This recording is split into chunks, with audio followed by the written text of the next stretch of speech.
সবাইকে শুভেচ্ছা জানিয়ে শুরু করছি আমাদের আজকের টিউটোরিয়াল। ফটো ব্যাকগ্রাউন্ড কিভাবে রিমুভ করবেন এক্সেল পাওয়ার পয়েন্টের মাধ্যমে। তো আজকে আমরা দেখাবো কিভাবে এক্সেল পাওয়ার পয়েন্টের মাধ্যমে ফটোর ব্যাকগ্রাউন্ড রিমুভ করবেন 1 সেকেন্ডও লাগবে না আশা করি।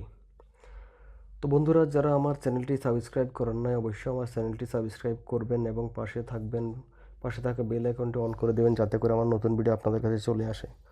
তো বন্ধুরা, এখন আমরা স্ক্রিনে যাব। স্ক্রিনে গিয়ে আমরা এক্সেল পাওয়ার পয়েন্ট ওপেন করে নেব।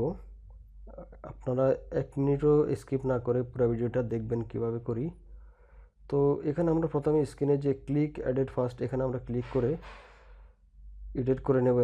তো আমরা এখন চলে যাব ইনসার্টে যাওয়ার পর এখানে দেখেন পাশে একটা পিকচারের আইকন আছে। তো এখানে গেলে আমরা ফটো ইনসার্ট করে নেব এখান থেকে। তো এখানে আমার একটা ফটো আছে, আমি সেই ফটোটা খুঁজে নিচ্ছি। তো এখানে একটা ফটো, এই ফটোটা আমি এখন ইনসার্ট করে নেব। ইনসার্ট করে নেওয়ার পর দেখেন ফটোটা চলে আসছে এখানে সরাসরি। তো এটাকে আমরা একটু ছোট করে নেব। আর নিচে যে রাইটিংয়ের যে এক্সেলের পাওয়ার পয়েন্টের যে বক্সগুলো দেওয়া আছে এটা আমরা রিমুভ করে দেবো এখন, কারণ আমরা এখানে কোনো কিছু লিখবো না, শুধু ফটোর ব্যাকগ্রাউন্ডটা রিমুভ করব। তো রিমুভ করে নেওয়ার পর আমরা এখন দেখেন ডান পাশে এখানে দেখেন কিছু মডেল আসছে যে ফটোর, যেগুলো আমাদের দরকার নাই, আমরা এখানে কিছু করব না। তো আমরা ফটোতে ক্লিক করে আমরা সরাসরি উপরে চলে যাব। উপরে গিয়ে দেখেন একদম রাইটে উপরে ফরম্যাট লেখা আছে।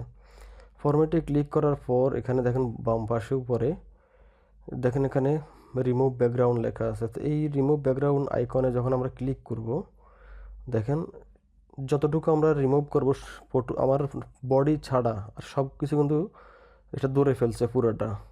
এরপরও যেখানে যেখানে বেশি ধরে ফেলছে এগুলো আমরা রিমুভ করব, যেখানে ধরে নাই সেখানে আমরা আবার এগুলা ধরে নেব। তো কিভাবে এটা করবে দেখেন, একটু জমিং করে নেই। যেমন আমার এখানে মাথার চুল ধরে ফেলছে, তো এটাকে আমরা এখানে দেখেন মার্ক মার্ক টু কিফ। তো এটা আমরা এখন এভাবে ধরে কিফ করে নেব, মানে এটা আমাদের লাগবে। তো আমরা একটু আরও জমিং করে দেখি। তো এই পাশে দেখেন একটা ছেলে দেখা যাচ্ছে, এটা আমরা রিমুভ করে দেবো। এটা আমি আপনাদেরকে দেখাতো। নিচে আসি, এখন মনে করেন এখানে যে আমার পায়ের যে অংশটুকু এটা ধরে ফেলছে, এটা আমার লাগবে। তো এটাকে আমরা এভাবে করে রেখে দেবো, এটা আমরা রিমুভ করব না। তো যে অংশটুকু ধরে ফেলছে মাইক্রোসফট পাওয়ার পয়েন্ট ইয়ে, তো এগুলো আমরা নিয়ে নেব। এখন আমরা যেটা আমাদের প্রয়োজন না সেটা আমরা রিমুভ করি। দেখেন পাশে একটা ছেলে আছে, এই আইকনটাতে রিমুভের যে আইকনটা আছে ওইটাতে ক্লিক করে দিলেই সহজে এটা ধরে ফেলে, যেটা আমাদের লাগবে না। দেখেন আমি কিভাবে করতেছি।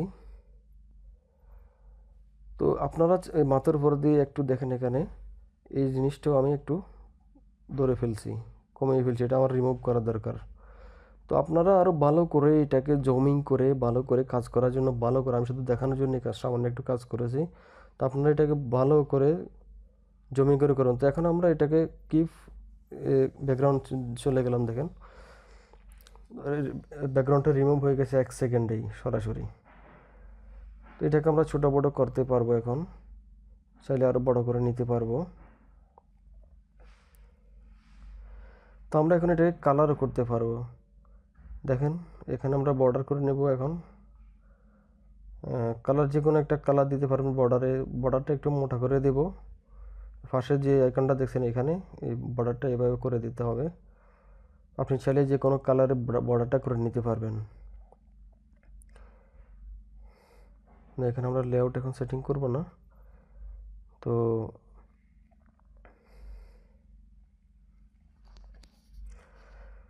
তো আমরা এখন ডিজাইনে চলে যাই, দেখি কিছু ডিজাইন করা যায়। আচ্ছা, ডিজাইনে গিয়ে আমরা ফরম্যাটে যাব। ফরম্যাটে যাওয়ার পরে আমরা যে ব্যাকগ্রাউন্ডটা আছে ব্যাকগ্রাউন্ডের কালারটা আমরা চেঞ্জ করতে পারবো এই অপশনে এসে।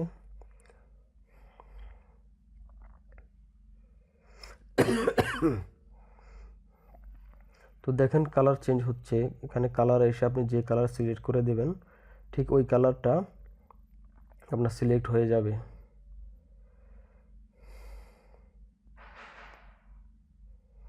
যে কোনো কালার দেখেন, ব্লু কালার হয়ে গেছে, গ্রিন কালার হয়ে গেছে।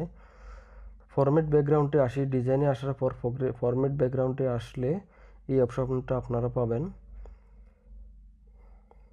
তো আমরা এখন এটাকে আপাতত এখন আর কিছু করব না, এটাকে আমরা না, এর বেশি কিছুর প্রয়োজন নাই।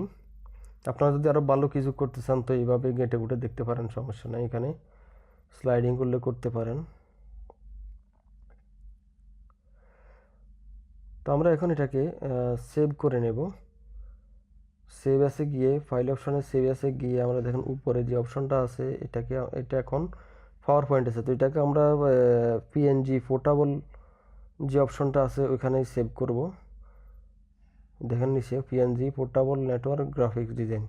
তো এখানে সেভ করার পরে এটা আমাদের স্ক্রিনে চলে যাবে। এখন এটাকে আমি মিনিমাইজ করে যেটা স্ক্রিনে গেছে সেই ফটোটা নিয়ে নিলাম, ওপেন করলাম। তো এখানে এটাকে আমরা এখন ক্রপ করে নেব। ক্রপ করে দেখেন ক্রপে উপরে যে অপশনটা সেটা ক্রপের অপশন। ক্রপ করে এটাকে আমরা ছোট করে ফেলবো। এখন আমাদের ফ্রেম যতটুকু আমরা ঠিক অতটুকুই নেব।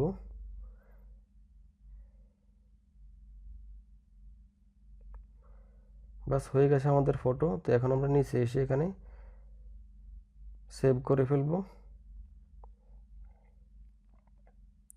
সেভে কপি করে ফেলবো।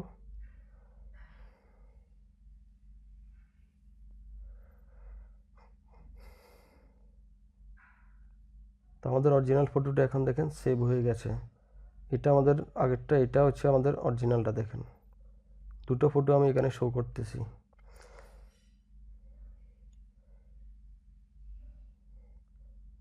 তো বন্ধুরা, আশা করি আপনারা এটা বুঝতে পেরেছেন, আশা করি আপনারাও পারবেন, ট্রাই করেন।